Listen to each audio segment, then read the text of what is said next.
Welcome to my channel. Ito po ang ating Kiwi Icon 110 ng Mitsubishi. Yan po yung motor natin without top box. Makikita po natin dito yung SEC metal bracket na saktong sakto po sa kanya. Yan po. Yan po natin ikakabit yung ating top box. Napakaganda. Ano po? Yan. Ito po natin.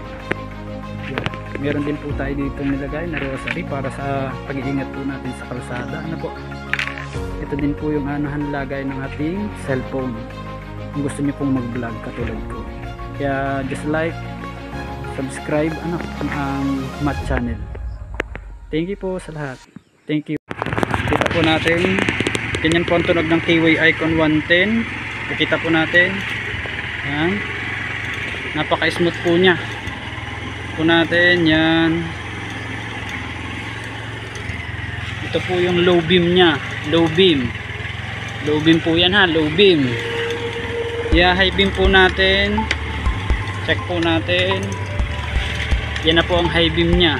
Yan, high beam with flasher po, check natin with flasher. Yan, ganun sa likod.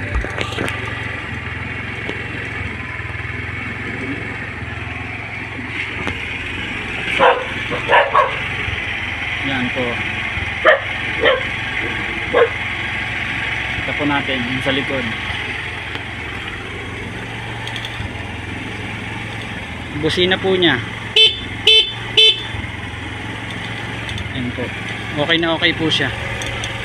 Patay na po natin ulit. Po yung bagong bili po natin na Kiwi Icon 110 ng Mitsubishi. Makikita po natin. Yan po yung front. Yan. Kita po yung sides. Yan. Kita nyo po.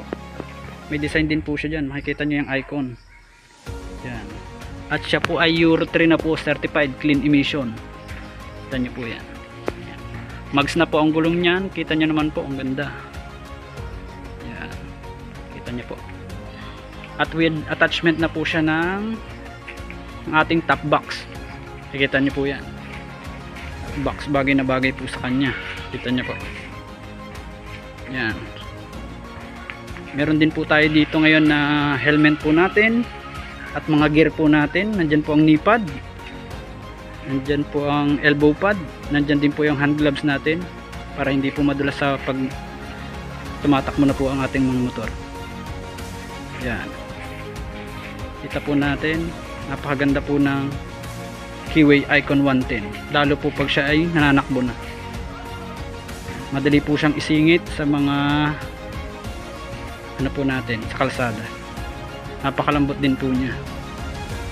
Liko. Makikita po natin, bubuksan po natin siya. Yan. Start button, makikita po natin. Yan. Yung mileage na po yan, kilometer per hour. Yan, full tank po siya ngayon. Yung Kiwi natin. Meron din po siya dito lalagyan. Yan, napakalalim po niyan sa cellphone natin. May USB charger na po para sa cellphone natin. Yan, dalawa po yan. Ito po pwede sa tubig.